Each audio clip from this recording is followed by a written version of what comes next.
Chef Jade Tisson is a Fayetteville native with a passion for making her city shine. After turning down countless lucrative offers to cook among North Carolina's elite, she chose instead to plant her flag in one of the city's most neglected neighborhoods. Now, her restaurant is a resounding success, and while Jade sets her sights on expansion, someone else has set their sights on her. Join Jade in this delicious tale of ambition, resilience, and culinary intrigue. Jade guided her G-Wagon into the gravel lot behind the radio station, the tires crunching in the quiet. She turned off the engine but didn't move right away. For a moment, she sat with her hands on the wheel, centering herself in the same way she did before service every evening. She pictured the garden, her sanctuary, the vast glass greenhouse shimmering with morning dew, its manicured grass floor a living carpet beneath the tables. The gilded birdcages swaying softly overhead, jeweled with canaries and finches. The butterfly enclosures like drifting clouds of color. The koi pond rippling with orange and white flashes under the waterfall's hush. The bar wrapped in thick ropes of ivy, almost indistinguishable from the farm walls behind it. She imagined the kitchen, her glass-walled command center, humming with activity as the staff prepped trays of heirloom tomatoes, citrus-cured fish, and hand-rolled tamales. The rotating seasonal menu was already changing for late summer. Nothing out of season, nothing wasted, everything perfectly orchestrated. It was a place as precise as she was. A living organism she'd built from nothing but stubbornness and vision. The garden had made her name. It had made her life. That thought steadied her enough to open the door and step into the bright June heat. She adjusted the long white dress around her ankles. Even in the sun, it stayed pristine, a deliberate counterpoint to the riot of colors in her restaurant. Her white hair hung bone straight to her waist, glinting silver at the crown. People always asked if she dyed it to match the aesthetic. She never corrected them. She smelled of shea butter, sandalwood, and lemongrass, the same blend that scented the entry hall of the garden. Every detail mattered. Details were how you survived. She walked to the metal gate guarding the station door, her sandals whispering against the pavement. She pressed the buzzer, rehearsing her talking points. Point 1. The garden was carbon neutral and nearly self-sustaining, powered by solar panels and its own farm. Point 2. It was one of the best-paying restaurants in the city, where everyone from dishwashers to sous chefs could build a future. Point 3. It was a black-owned, women-led enterprise, and she refused to apologize for that. Point 4. She blinked, her focus slipping. What was the fourth point? Something about community initiatives? Education? Heat gathered at the back of her neck.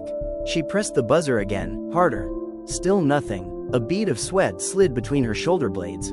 She thought about leaving, climbing back into her car, driving to the greenhouse to check the irrigation system herself, returning to the one place where everything made sense. But she knew the truth. Every interview, every article, every photo spread helped fill those tables, kept the garden thriving, and brought her closer to opening her next vision. Just as she reached for the buzzer a third time, the inner door swung open. A man stepped into the doorway, sunlight slanting across him. He was tall, broad-shouldered, with tousled brown hair and hazel eyes that caught the light like amber.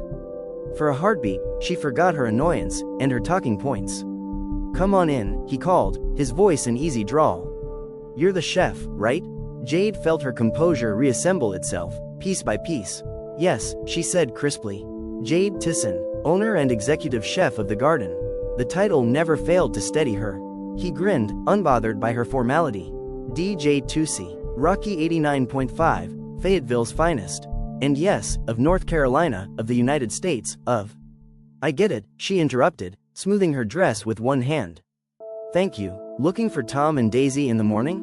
"Yes. Where are they?" "Tom had a family emergency. I'm filling in." He motioned her inside, his smile a little softer now. "Don't worry, chef. We'll make it painless." Jade hesitated, the hot breeze tugging at her hair. In her mind, she could see the greenhouse glowing in the twilight, the koi pond glimmering, the bar ivy stirring in the evening breeze. That was where she belonged, where everything was under control. And yet, she stepped over the threshold into the cool dark of the studio, feeling the unfamiliar thrill of uncertainty. The studio was dim and hushed, lit by the red glow of the on-air sign above the booth window. Jade folded her hands in her lap as DJ Tusi adjusted his headphones, his hazel eyes bright behind the glass. She'd been prepared for the usual radio fluff. "What inspired you to cook?" "Why the greenhouse?" NC State or Tar Heels? She could have recited the answers in her sleep, but from the moment he started, she realized this interview was going to be different. So, Chef Tisson, he began, voice deceptively smooth, you've built the garden into one of the most acclaimed restaurants in North Carolina. But a lot of people are asking, why open it on Bragg Boulevard, in a historically low-income area? Do you worry your success will accelerate gentrification and displace the families who've lived there for generations? She blinked, momentarily thrown. I believe investment doesn't have to equal displacement, she began carefully. We've worked to hire locally, pay a living wage. But isn't it true, he pressed, that the average household near Bragg Boulevard can't afford an $80 prix meal? Isn't it, some would say, a little tone-deaf? Elitist, even, to serve farm-fresh heirloom produce in an area that struggles to afford any fresh food at all?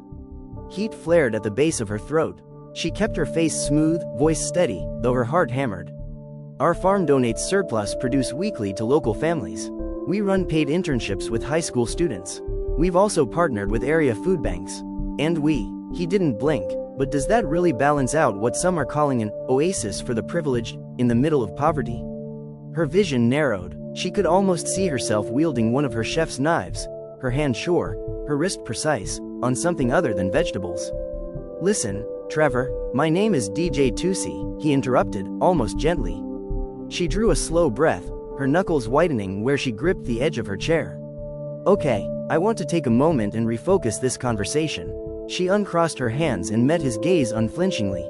I am not an elitist, she said, her voice low and even. This restaurant concept was predicted to fail in Fayetteville, but I chose to build the garden here because I wanted to help elevate the city that raised me.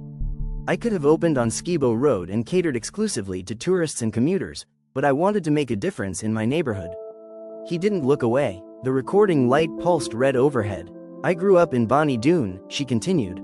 I hire mostly people from Bonnie Doon. I pay taxes that go straight back into Bonnie Doon. We offer internships so kids can learn the culinary and business skills I never had access to. We donate our extra harvest. We mentor, we invest, and beyond that, I own a lot of the neighborhood through the Take Me Home project. We buy derelict houses, renovate them, and rent them to families from the neighborhood at below market rates. We help them repair their credit so they can own those homes someday. So before you accuse me of profiting off my city, maybe consider that I am here instead of taking my talents somewhere easier, because I believe this place deserves something beautiful. The booth was so silent she could hear the faint hum of the condenser mic. She rose, smoothing her dress with hands that trembled just slightly. I'm not here to defend my integrity for shock value. She stepped back, her heart slamming against her ribs. Thank you for your time. And she turned and walked out, the door clicking shut behind her.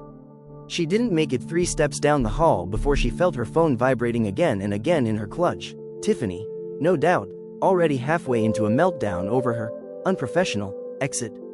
She didn't care. Her vision was blurring with rage. To have her life's work, her passion for the community, distorted into some cheap propaganda, it was too much. The cold air in the lobby did nothing to cool her. She pressed her palm to her forehead, willing herself not to start screaming. Then she felt a hand, warm and solid, settle gently on her shoulder. Wait, Tisson said behind her, voice low. Please, I'm sorry. She turned, her eyes blazing. Sorry? His gaze was searching, almost pleading. I'm from Bonnie Doon too.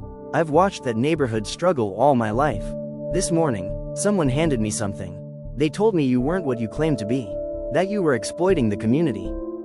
He hesitated. I misunderstood. I'm sorry. She narrowed her eyes. Who told you that? Wordlessly, he pulled a black envelope from the pocket of his jeans. She took it with slow, deliberate care, like handling something toxic. Inside was a single card. It listed the talking points he'd pressed her on, each phrase more pointed than the last. At the bottom, printed in stark capital letters, WHO will speak up for the neighborhood and protect the city from vultures? For a moment, her vision swam. She tucked the card into her clutch. Her hand was shaking, but her voice came out cold and steady. I don't know who's behind this, she said, but I'm going to find out. And without another word, she walked out into the blazing sunlight, an uneasy chill gathering in her chest.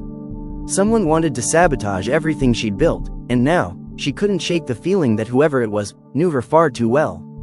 Join Chef Jade in the next video to enjoy the next course of this literary meal. Please like, share and subscribe for more content like this.